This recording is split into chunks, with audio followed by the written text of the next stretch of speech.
So we'll get started. I'm going to start by going into a little bit about behavioral science, and then we'll touch on attachment science, and then we will link it to consumer insights and business strategy. So as Kathy mentioned, I'm a behavioral scientist, but after my unexpected divorce 10 years ago, I knew that I was missing something because I didn't see it coming, and I had to go down that rabbit hole of what happened and why couldn't I predict this. And I found my answer in attachment science. So attachment science tells us that trust governs human relationships from birth to death. And now I bring all of this wisdom into all of my work for consumer insights and business strategy, and I'll take you through that now. So like any good scientist, I'm going to take you through an interesting experiment. I want everyone to close their eyes. And we're going to take 3 deep breaths. Inhale and exhale. And inhale and exhale. And inhale and exhale. Now I want you to keep your eyes closed and imagine that you're being tightly wrapped in a blanket. And I want you to see how that feels in your body. And remember how that feels. And then next, I want you to imagine that blanket melting away and see how that feels in your body. And remember how it feels. And now you can open your eyes. So if you felt warm, safe, comforted, protected, and then exposed, or trapped, suffocated, uncomfortable, and then free, you have what's called an insecure attachment. If you felt good and then a little less good, you have what's called a secure attachment. The biggest difference between insecure and secure attachment is that insecurely attached people feel stressed more frequently and more intensely. Now, attachment starts with the body. It actually starts even before we are born. It's a system that's built in, it's biological, and the purpose of it is to create a sense of safety and security inside of you. It develops in response to your environment. So if there was a lot of marital conflict and your mother felt unsupported when she was pregnant, you're already primed to have an insecure attachment. So when you're born, as any baby, you're always wondering, am I safe? And how do I know? How a baby knows that it's safe is it cries, and then the parents come and give it what it needs. Sometimes that's, to be fed, sometimes it's a diaper change, sometimes it's just to be held. As we grow up, we start wondering, will I be heard, seen, affirmed for who I am? And what we're really asking here is it safe to be who I am, just as I am? Now, raise your hand if you've ever been told, you're so sensitive, argumentative, selfish, or difficult. Yeah? Okay, see a lot of hands. Keep your hands up. What about anyone that was told, either you're not smart, capable, good, or normal, or you felt this way as a child? So all of these are moments of disconnection from our caregivers. It means that we felt it was not okay to be who I am as I am, so I need to hide parts of myself. Now, the unfortunate thing is we start to learn that we are either too much or not enough, or both, right? Too much of the bad stuff and not enough of the good stuff. And then it comes to, will I be understood? Now, unfortunately, if you're starting to hide parts of yourself as a child, you're not going to feel understood because the real you isn't even really there, right? So we start to become distrusting, like no one will really understand me. And understanding is at the crux of attachment. It's how I know it's okay, it's safe to be me. It's how I'm seen and heard for who I really am. And this is how most of us end up with an insecure attachment. is because we are seeking to be understood, but we can't be understood because we are hiding who we really are.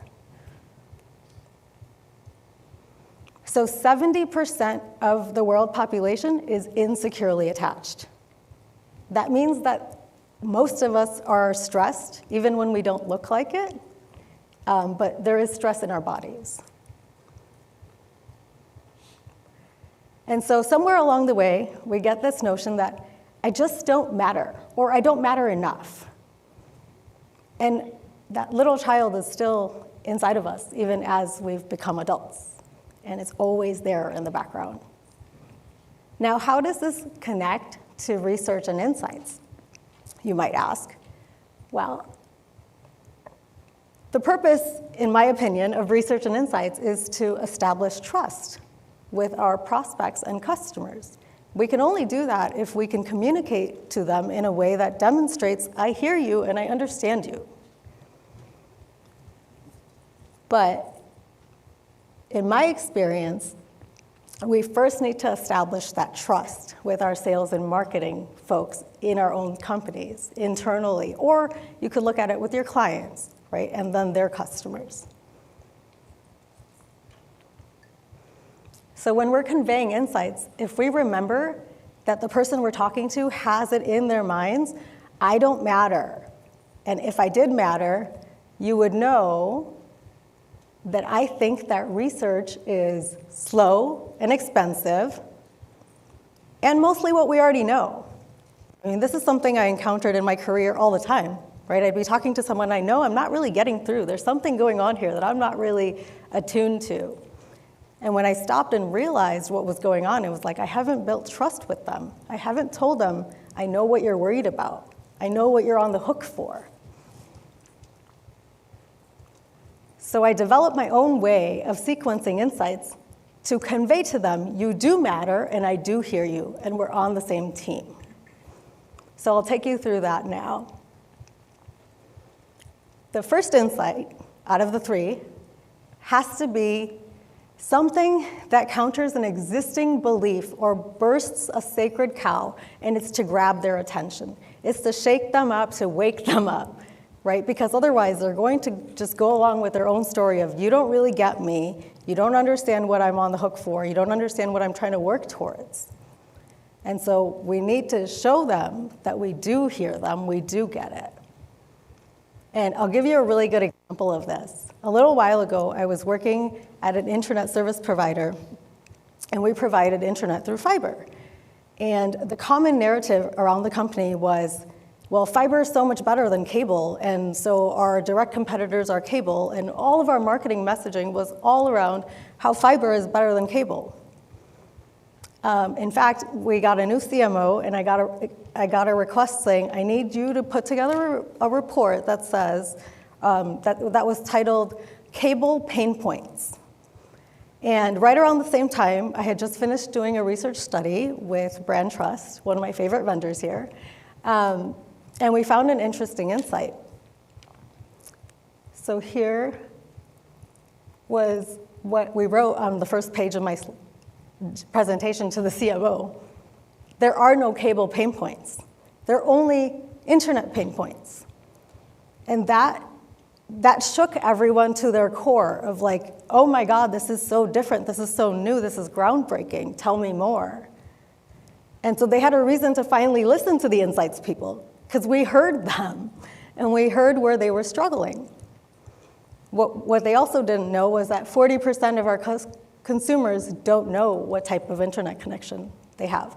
They didn't care how it got to their house. They just cared if it was better or not. In fact, I didn't even know how I got my internet at that time. So if you do this first insight really, really well, you're gonna have them thinking, oh my God, if I didn't even know that, there must be so many other things that I don't know. Can I really trust in what I know? That's why the second insight has to be building on something they already know, so that you return to that confidence that they have in themselves. It has to be simple enough to remember and important enough to matter. And then lastly, Once they are awake and emotionally open, that's when you bring in the attachment science and the deep emotions. It's when you use those quotes from your customers that tell them how desperate they are for their internet to work and how frustrated they've become. And you help them see that it's not just another frustrated, angry customer. Inside of that customer is a helplessly dependent child whose needs have not been met, because attachment science tells us that that child is still there. And all those same emotions come up again and again. Right? So consumers are always asking, do I matter? Do you hear me? And then, do you understand me? It's the same thing as that child asking that of its parents. Right? And this is what's going on in their minds. I don't matter. If I did matter, then you would respond in a way that shows me you understand me. And this is what builds secure attachment, is that understanding. So by hearing our teams, we're creating capacity in them to hear and respond to the customer. We often represent the voice of the customer, and this is where I think we sort of get lost, because in representing just that, we don't build trust with our teams. And so this is how we can create a more secure world together. So just to recap, how to build trust internally. You're going to burst a sacred cow and then build on something they already know, and then bring in the attachment science piece. And so back to where we started. So as I mentioned, I'm a behavioral scientist, and I've gone really deep into attachment science. And this has worked out for me personally and professionally. I'm now happily remarried, and I still continue to bring it into all my work. I'd like to open it up for questions.